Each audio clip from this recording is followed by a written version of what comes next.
Shri K J Jacob, ഇപ്പോൾ doctor Shiju Khan ചൂണ്ടിക്കാട്ടിയ കാര്യങ്ങൾ, ആമുഖമായി പറഞ്ഞ ഈ കാര്യങ്ങളൊക്കെ കേരളത്തിൽ മാത്രമല്ല ഇന്ത്യ ഒട്ടാകെ ചർച്ച ചെയ്യുന്നതാണ്.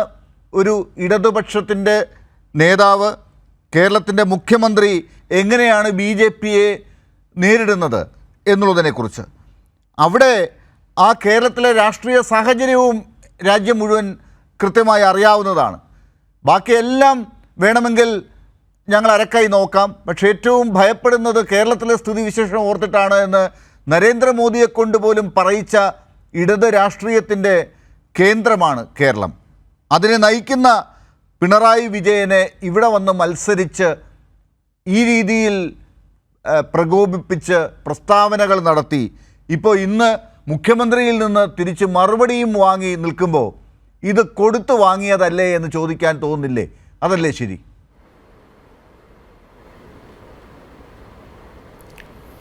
അത് അങ്ങേയറ്റം ഖേദകരമായ ഒരു കാര്യമാണ് അത്.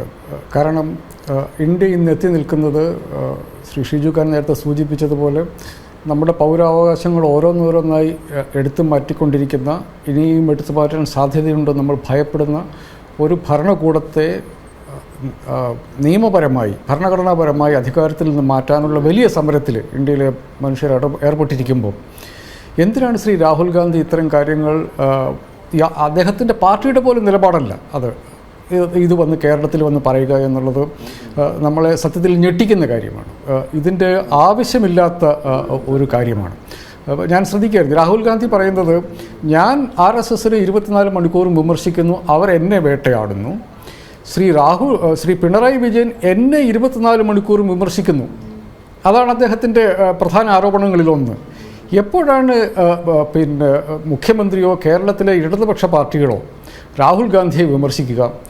എൻ്റെ ശ്രദ്ധയിൽപ്പെട്ടത് രാഹുൽ ഗാന്ധിയെ എന്നല്ല, കോൺഗ്രസ് നേതൃത്വത്തെ അടുത്ത കാലത്ത് പിണറായി വിജയനും കേരളത്തിലെ CPM വിമർശിച്ചത് 2 കാര്യങ്ങളിലാണ്.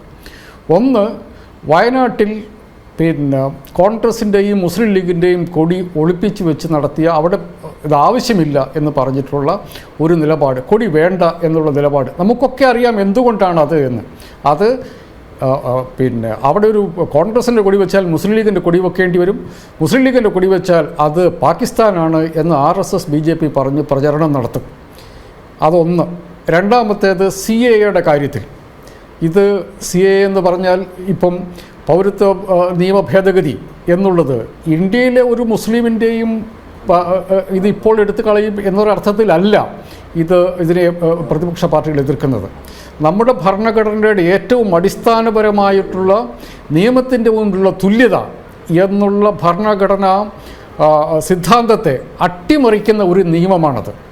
CAA പാസ്സായാൽ അതിന് പിറകെ അമിത്ഷാ പറഞ്ഞിട്ടുണ്ട്, ക്രോണോളജി സമീക്ഷയെ ഇതിൻ്റെ എന്താണ് അതിൻ്റെ സീക്വൻസ് എന്ന്.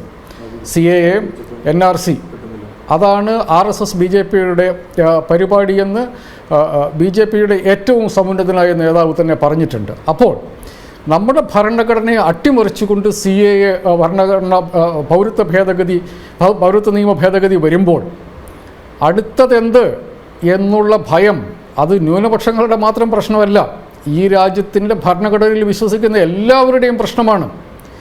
ഇതെടുത്ത് കളയും എന്ന് പറയാൻ എന്താണ് കോൺഗ്രസിന് മടി എന്നുള്ള ചോദ്യം, ഈ 2 ചോദ്യങ്ങളാണ് ചോദിച്ചത്. ഈ 2 കാര്യങ്ങളിൽ മാത്രമാണ് കേരളത്തിലെ ഇടതുപക്ഷം കോൺഗ്രസിനെ വിമർശിച്ചത്, ശ്രീ പിണറായി വിജയൻ വിമർശിച്ചതായിട്ട് ഞാൻ കണ്ടത്. ഈ 2 കാര്യത്തിലും ഈ RSS BJP ഓടിച്ച് കോൺഗ്രസ് പേടിച്ച് ഈ കോൺഗ്രസ് എങ്ങോട്ടൊക്കെ പോകും, എവിടെ വരെ പോകും?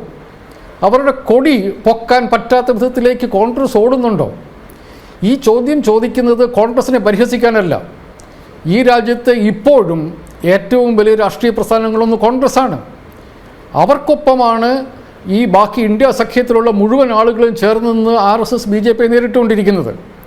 അപ്പോൾ അതിന് മുൻപിൽ നിന്ന് നയിക്കാൻ ഉത്തരവാദിത്തമുള്ള ഇന്ത്യയിലെ ഏറ്റവും പഴയ വലിയ രാഷ്ട്രീയ പാർട്ടിക്ക് ധൈര്യമില്ല എങ്കിൽ അത് മനുഷ്യർ പറയല്ലേ, നിങ്ങൾ എന്തുകൊണ്ടത് ചെയ്യുന്നു എന്ന് ചോദിക്കല്ലേ? പറയേണ്ടതില്ലേ? അവർ RSS BJPയോട് പറയേണ്ടതില്ലേ? ഞങ്ങൾക്ക് മുസ്ലിം ലീഗ് എന്ന് പറയുന്നത് ഞങ്ങളുടെ ഘടകകക്ഷിയാണ്, അവരൊരു വർഗീയ പാർട്ടിയല്ല, ഞങ്ങളുടെ ഒപ്പം 6 പതിറ്റാണ്ട് ഞങ്ങളുടെ ഒപ്പമുള്ള ഒരു രാഷ്ട്രീയ പാർട്ടിയാണ്, അവർ വർഗീയ പാർട്ടിയായിട്ട് ഞങ്ങൾ കണക്കാക്കുന്നില്ല എന്ന് പറയാനുള്ള ധൈര്യം കോൺഗ്രസ് കാണിക്കണ്ടേ? ഞങ്ങളുടെ കൊടി ഞങ്ങൾ ഉയർത്തിപ്പിടിക്കുമെന്ന് പറയാനുള്ള ധൈര്യം കോൺഗ്രസ് കാണിക്കണ്ടേ?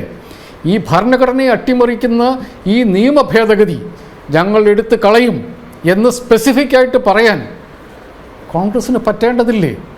കോൺഗ്രസിനെ സ്നേഹിക്കുന്ന മനുഷ്യരത് പറയല്ലേ?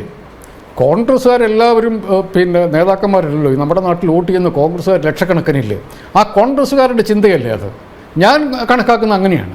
ഈ രാജ്യത്തെ ഓരോ കോൺഗ്രസ്സുകാരനും കോൺഗ്രസിൻ്റെ സെക്കുലർ ജനാധിപത്യ മതേതര വീക്ഷണത്തിൽ വിശ്വസിക്കുന്ന ഓരോ കോൺഗ്രസ്സുകാരനും ആഗ്രഹിക്കും ഞങ്ങളുടെ നേതാവിൻ്റെ പ്രകടനത്തിൽ ഞങ്ങളുടെ കൊടി ഉണ്ടാവണം, ഞങ്ങളുടെ സഖ്യകക്ഷിയുടെ കൊടി ഉണ്ടാവണം എന്നുള്ള ഈ രാജ്യത്തിലെ UDF ആഗ്രഹിക്കുന്നില്ലേ? അത് കണ്ടിട്ട് RSS BJPയെ പേടിച്ച് ഇത് മാറ്റിക്കഴിയുമ്പോൾ എന്ത് രാഷ്ട്രീയമാണ് നമ്മൾ കൊണ്ടു നടക്കുന്നതെന്ന് UDF ചോദിക്കില്ലേ? ആ ചോദ്യമേ പിണറായി ചോദിച്ചുള്ളൂ. ഭരണഘടനയുടെ ഏറ്റവും അടിസ്ഥാനപരമായ മൂല്യങ്ങളെ അട്ടിമറിക്കാൻ വേണ്ടി RSS BJP ശ്രമിക്കുമ്പോൾ അത് ഞങ്ങൾ തടയും എന്ന് ഉറപ്പിച്ച് കോൺഗ്രസ് പറയണമെന്ന് കോൺഗ്രസ്സുകാരനും UDF ആഗ്രഹിക്കില്ലേ? അതല്ലേ പിണറായി വിജയൻ പറഞ്ഞത്?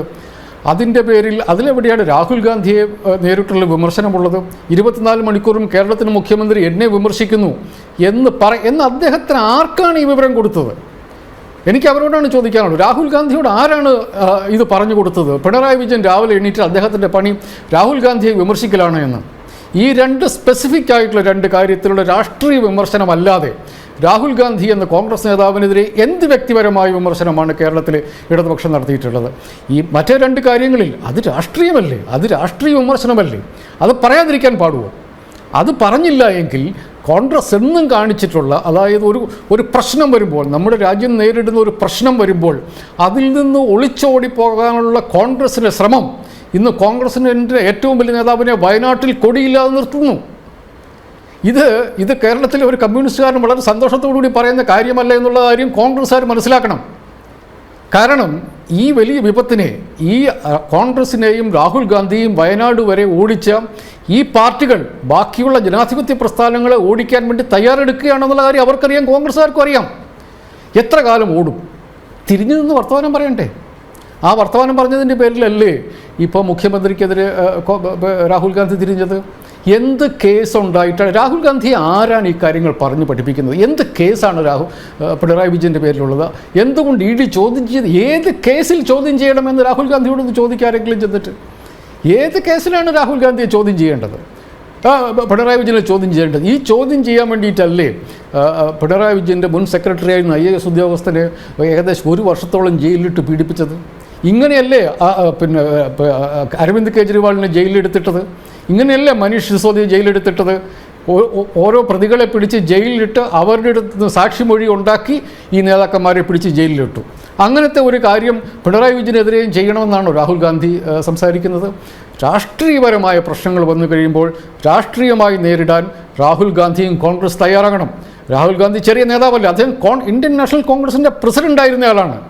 ഇപ്പോൾ അദ്ദേഹം ആ പദവിയിലില്ല എങ്കിലും ഇന്ത്യൻ നാഷണൽ കോൺഗ്രസ് എന്നുള്ള ഇന്ത്യയിലെ ഏറ്റവും വലിയ, ഏറ്റവും പഴയ രാഷ്ട്രീയ പാർട്ടിയുടെ അധ്യക്ഷനായിരുന്ന ആളാണ്.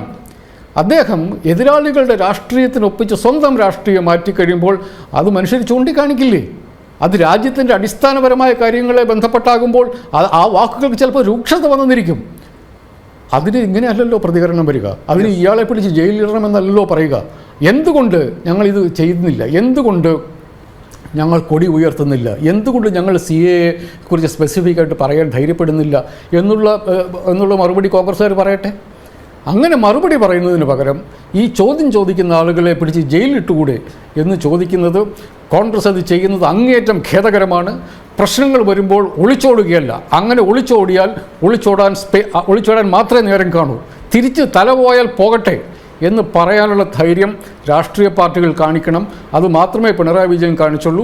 അതുമാത്രമേ CPM-ഉം കേരളത്തിലെ ഇടതുപക്ഷ ജനാധിപത്യ മുന്നണിയും കാണിച്ചുള്ളൂ. അതിനെ രാഷ്ട്രീയമായി നേരിടുന്നതിന് പകരം ഈ കോൺഗ്രസ് എതിർക്കുകയാണ്. ഈ കോൺഗ്രസ് കേരളത്തിന് പുറത്ത് എൻഫോഴ്സ്മെൻറ്റ് ഡയറക്ടറിനെ ഉപയോഗിച്ചുകൊണ്ട് ഈ കള്ളപ്പണം വെളുപ്പിക്കൽ നിരോധന നിയമത്തിലെ അങ്ങേയറ്റം ദുർഘടമായ ജാമ്യവ്യവസ്ഥ ഉപയോഗിച്ച് രാഷ്ട്രീയ നേതാക്കന്മാരെ വേട്ടയാടി ജയിലിലിട്ട് പീഡിപ്പിക്കുന്നതിന് കോൺഗ്രസ് നിരന്തരം നിലപാടെടുത്തുകൊണ്ടിരിക്കുകയാണ്. ആ നിലപാടെങ്ങനെയാണ് ഇവിടെ കേരളത്തിൽ വന്നു കഴിയുമ്പോൾ ഇല്ലാതാകുന്നത്?